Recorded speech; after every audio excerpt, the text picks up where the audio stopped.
Oke guys, kali ini kita akan mengomentar berita yang akan bahas tentang konferensi pers dari TNI dan Polri mengenai cara penanganan dari para pengunjuk rasa. Nah, untuk mengetahui konteksnya, mari kita bersama simak beritanya. Kita mulai videonya. Pemirsa Karopenmas Divisi Humas Polri Brigjen Pol Trunoyudo Wisnu Andiko menjawab berbagai persoalan terkait dengan penanganan unjuk rasa dalam beberapa waktu terakhir. Hal tersebut disampaikan saat konferensi pers bersama dengan antara TNI dan juga Polri di Mabes TNI Cilangkap, Jakarta Timur pada Jumat kemarin. Isu tentang Bais yang menjadi pakar demo kan sangat bergulir di media sosial, Pak ya.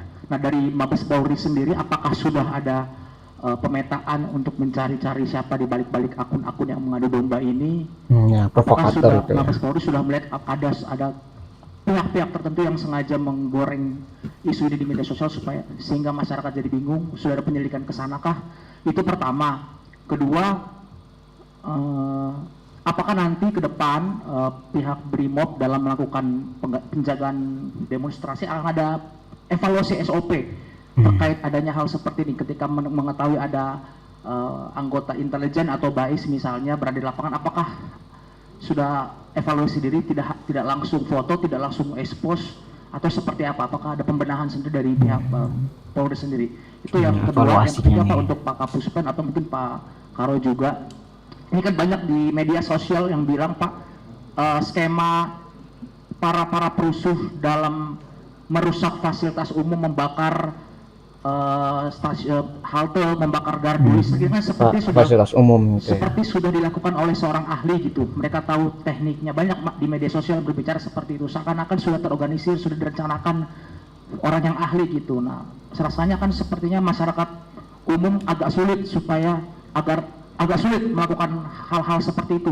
Mereka ada yang bilang ini orang-orang yang telah terlatih. Nah, ya gitu. Jadi kayak wah, ini kayak emang udah tahu nih ditargetkan mana yang penting untuk dibakar kayak fasilitas umumnya gitu. Bahkan kemarin tuh di apa ya, diberitakan bahwa ada fasilitas penting yang orang biasa tuh nggak tahu, tapi tiba-tiba kebakar aja. Padahal itu fasilitas yang penting.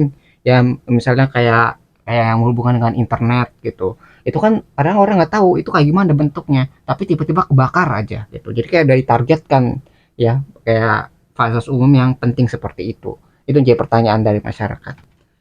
sendiri dan Polri sendiri melihat hal ini seperti apa? Apakah memang ada kecenderungan ke sana juga atau memang melihat ini pure masyarakat umum saja yang melakukan perusakan? Terima kasih. Ya. Apakah ada aktor di balik kerusuhan demo sekarang nih ya? Kemarin itu kayak gitu. Baik, terima kasih atas pertanyaannya. Terkait dengan perkembangan situasi saat ini berangsur kondusif dan kemudian langkah-langkah inventarisir dan juga pengamanan yang tadi saya sudah sampaikan, melakukan patroli skala besar gabungan bersama TNI Polri, ini kan sebagai satu langkah upaya dari mulai preemptif, kemudian preventif, dan juga yang bersifat persuasif sampai dengan penindakan. Inventarisasi di beberapa Polda yang sudah menangani dan kemudian juga melakukan konsolidasi, tentu akan melakukan analisa terhadap khususnya pada konteks penegakan hukum, dilakukan analisa dan kemudian dalam proses penyidikan ada gelar perkara, analisa tersebut akan menjadi suatu hasil yang dikonstruksikan melalui proses penegakan hukum. Yang pertanyaan kedua terkait dengan evaluasi, tentu sekali lagi kita bersama-sama mari kita jadikan saluran utama dalam informasi yang paling kredibel adalah teman-teman media dan jurnalis di lapangan. Artinya perkembangan teknologi tadi saya sampaikan sebagai suatu bahan informasi ini butuh pendalaman, butuh keakuratan, butuh nesesibilitas dan butuh legalitas yang kemudian bisa dilakukan sebagai sajian informasi. Tentu keakuratan ini sudah dilakukan dengan kode-kode etik jurnalis teman-teman. Jadi kita jangan sampai cari berita yang nggak ada sumbernya. Itu kalau misalnya nggak ada sumbernya, itu khawatir dari hoax itu ya disebarkan sengaja untuk menggoreng atau membakar amarah warga.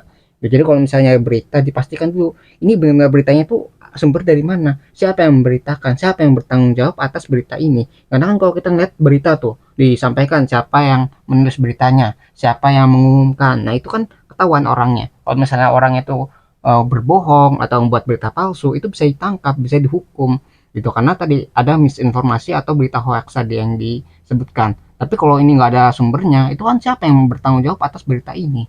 Tuh, jadi kita juga sebagai masyarakat itu harus berhati-hati dengan informasi yang ada. Saking banyak informasi, terkadang informasi yang salah juga masuk kepada diri kita. Makanya dari diri kita sendiri ya untuk evaluasi juga, ya mencari informasi yang benar, cari sumbernya, pastikan ini terjadi atau tidak. Kalau misalnya terjadi, bagaimana respon kita? Kalau misalnya nggak terjadi, bagaimana gitu menanggapinya juga. Gitu. Jadi jangan asal menerima informasi begitu saja. Wah ini beritanya dari mana nih?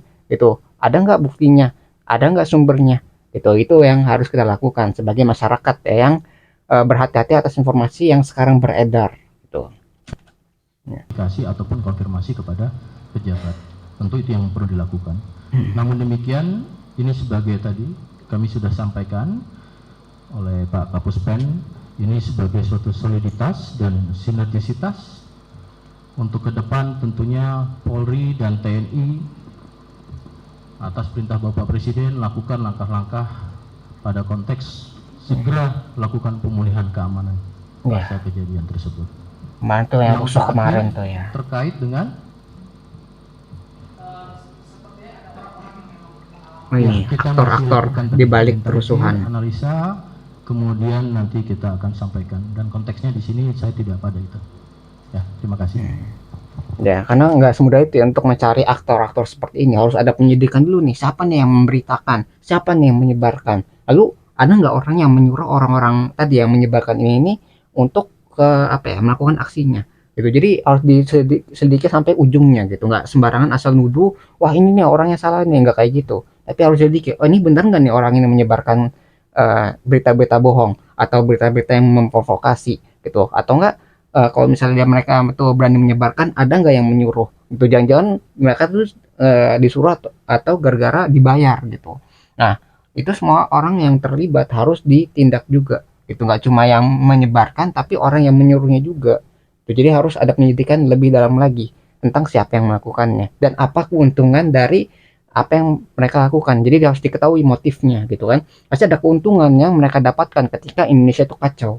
Tuh, tapi kan karena kita nggak tahu siapa nih yang melakukan, siapa yang mendapatkan keuntungan, kita nggak bisa langsung menuduh siapa orangnya. Tuh, dari masih dalam proses ya di sini disebutkan masih diselidiki. Sejak perencanaan sampai dengan pada pelaksanaan dan pasca konsolidasi, tentu melakukan evaluasi secara menyeluruh dan intens, serta juga dalam pelaksanaan tindakan kepolisian itu dilakukan pengawasan baik internal maupun eksternal. Internal di sini ada Divpropam, ada Itwasum, dan kemudian secara eksternal juga dari Kompolnas dan bahkan rekan-rekan media sebagai kontrol sosial kepada kami. Dan tentunya secara khusus lagi seluruh masyarakat sudah bisa melihat. Ya, jadi kontrol sosial juga penting gitu. Jadi nggak cuma pengawasan dari dalam, tapi dari luar juga. Oh dari dalam kan kadang-kadang kita bisa apa ya terbentur gitu ya kepentingannya. Misalnya kita harus mengkoreksi bos kita atau teman kita sendiri, itu kan jadi agak sulit gitu. Tapi kalau misalnya ada pengawasan dari luar, gitu, dari media, dari masyarakat, itu kan akan lebih transparan, lebih objektif. Oh ini benar-benar salah nih, atau ini kurang tepat nih penindakannya. Gitu. Jadi nggak cuma kontrol dari dalam sendiri ya dari kepolisiannya, tapi dari masyarakat juga bisa menilai gitu bahwa oh ini udah benar nih tindakannya atau masih salah nih, butuh evaluasi lagi gitu, sehingga terjadi objektivitas yang lebih baik lagi ya dibandingkan dengan tadi pemeriksa dari dalam atau hanya dari badannya sendiri gitu ya. Jadi pentingnya dari luar dan dari dalam ya pemeriksaannya itu dilakukan. Selanjutnya adalah terkait apa yang menjadi tuntutan dalam era demokrasi. Tentu Bapak Kapolri selalu menegaskan Polri diharapkan menjadi organisasi yang modern. Salah satunya adalah ciri dari organisasi menuju modern adalah menerima kritikan. Polri tidak anti kritik. Ya, lebih Namun terbuka. demikian, apa yang menjadi harapan masyarakat tentu ada rasa wujud kepemilikan atau rasa bahwasannya Polri milik masyarakat itu tentu menjadi bagian. Namun konteks untuk hal ini kami menyerahkan dalam tuntutan tersebut, dan pada prinsipnya Kapolri juga menyampaikan tidak anti kritik. Itu yang bisa kami jawab terkait dengan evaluasi atau apapun. Inilah wujud kami soliditas dan sinergisitas sejak awal perencanaan dan pengamanan juga kami sudah dibantu. Ya, jadi ya dari Polri sendiri ya, dari kepolisiannya itu juga menerima kritikan. Karena kalau misalnya mereka menerima kritikan, nanti kalau misalnya ada kesalahan, gimana cara merekisnya? Maka dari itu masyarakat yang mengkritik juga sebenarnya adalah masyarakat yang peduli dan menginginkan Polri yang lebih baik dari sebelumnya.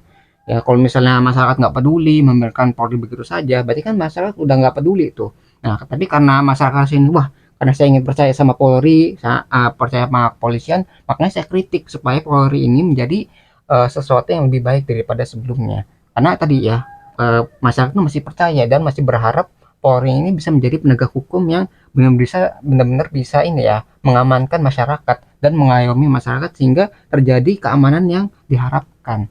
Tuh, jadi karena kita masih percaya, kita mengkritik Polri-nya. Jadi bukan kita karena benci gitu ya, Polri-nya mau dihancurkan dan sebagainya. Tapi karena kita percaya Polri itu bisa menjadi lebih baik, maka kita kritik ketika ada sesuatu yang salah atau kurang baik. Sehingga ketika dikritik, terus Polri mendengarkan, Polri itu menjadi lebih baik daripada sebelumnya. Jadi ada evaluasi, ada perbaikan, ya, dan sebagainya. Sehingga masyarakat juga bisa menikmati ketika Polri-nya juga bisa berjalan dengan baik. Dan jadi harus ada transparansi dan komunikasi yang baik antara Polri dan masyarakat ini ya, supaya tadi terjadi keharmonisan gitu ya, penegak hukum dan masyarakatnya itu, sehingga ketertiban itu tercapai dengan baik.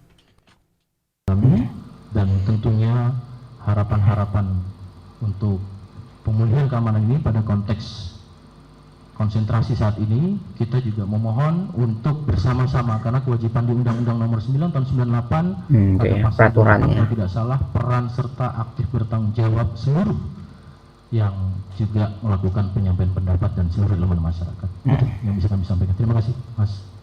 Jelajahi cara Ya, itu mungkin yang bisa kita pelajari dari konferensi pers ya dari Polri dan TNI ya. Dari pertanyaan dari mungkin reporter ya terhadap kejadian yang terjadi saat ini ya, tentang kacauan demo, terus mungkin ada tindak kekerasan dan sebagainya. Jadi mungkin ini yang bisa mereka sampaikan gitu ya dari Polri-nya kepada masyarakat gitu. Jadi perlu perbaikan, butuh perlu evaluasi, dan kita juga punya hak untuk mengkritik mereka supaya mereka itu bisa bekerja dengan baik dan bisa mengayomi masyarakat lebih baik ke depannya. Nah, itu mungkin yang bisa kita pelajari dari berita ini. Nah, kalau kalian ya para penonton tertarik dengan sumber beritanya, link sudah saya cantumkan di deskripsi video. Nah, mungkin sekian yang bisa saya sampaikan. Semoga video bisa bermanfaat. Kurang lebihnya mohon maaf. Kita ketemu lagi di pembahasan selanjutnya. Insya Allah.